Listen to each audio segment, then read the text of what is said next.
This is One on One.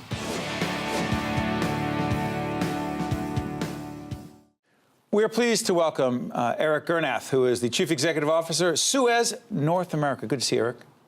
Good to see you. Good to be here. Explain what SUEZ is. Well, SUEZ is the largest environmental company in the world. SUEZ does business across the world, 1/3 in Europe, 1/3 in the Asia-Pacific region, and 1/3 in North and South America. And here in North America, we do business all across the country. And in New Jersey, we serve about 1.6 million people with our services every day. It's interesting, some of the larger communities we're talking about, Bayonne, Hoboken, Jersey City, are just some of the communities that SUEZ serves. Water. Do we not, most of us, do we not think about it until there's a problem? You're absolutely right. And the reason is, we use water every day. We take it for granted. But water, having good water, having good quality water, having good infrastructure is actually a daily struggle. And why? Struggle? A daily struggle. Why?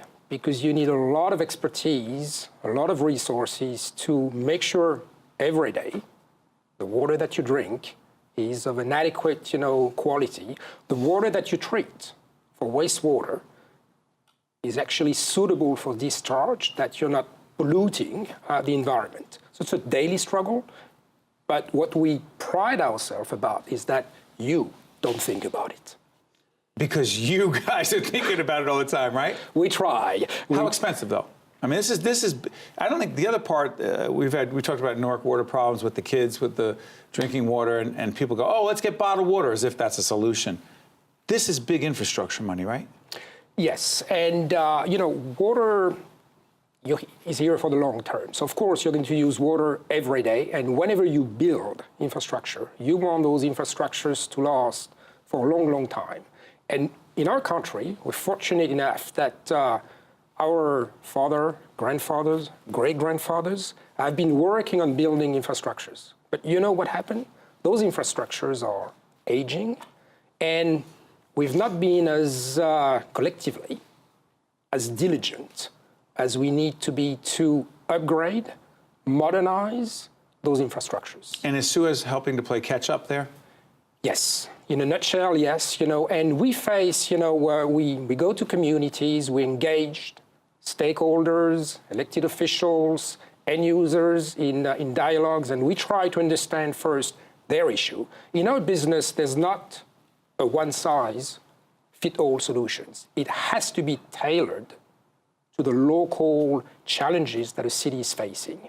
And we try to help, but we try to help for the long term, and we try to make sure that we're not bringing expensive technologies, useless technologies for the people. We try to bring solutions that people genuinely need and can afford. Eric, how hard is it to go into a community that has aging water pipes, the infrastructure is falling apart, and having a really candid conversation about what it's going to cost and potentially what they may have to ask taxpayers for to get it right?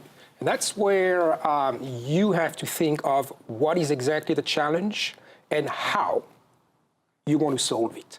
If it's just about increasing the water tariff for the end user, it's not going to work.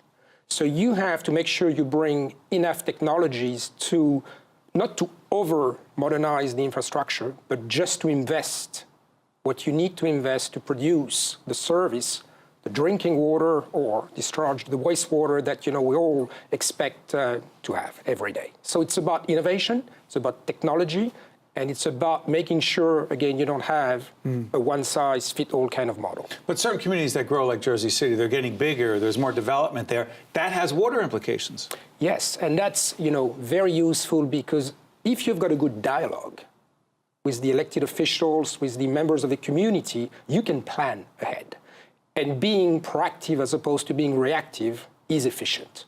And one of your questions was about how do you make sure you're bringing efficient solutions, planning ahead.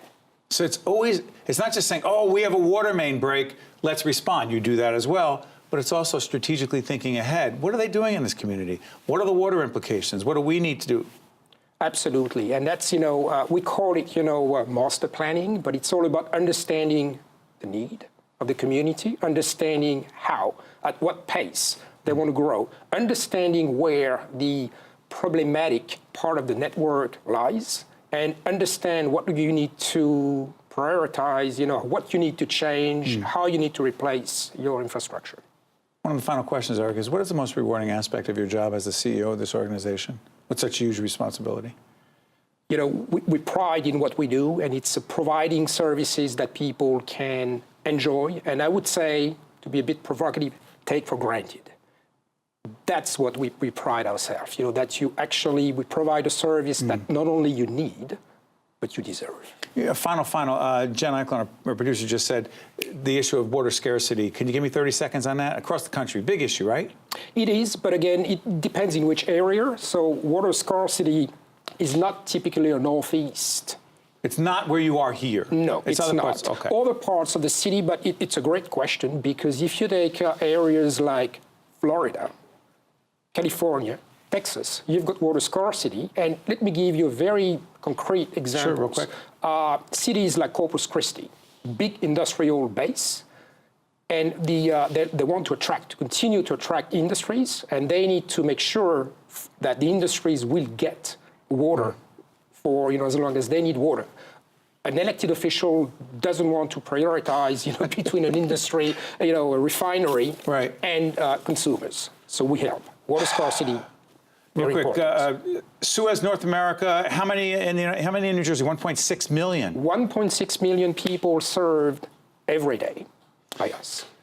Eric, I want to thank you for joining us, Chief Executive Officer at SUEZ, and also SUEZ is one of the major supporters of public broadcasting as well. I want to thank you for joining us and talking about an issue that doesn't get a lot of attention, but is so important in our lives every day, water. Thank you, Eric. Thank you so much. Appreciate that. One-on-One with Steve Adubato has been a production of the Caucus Educational Corporation, celebrating over 25 years of broadcast excellence.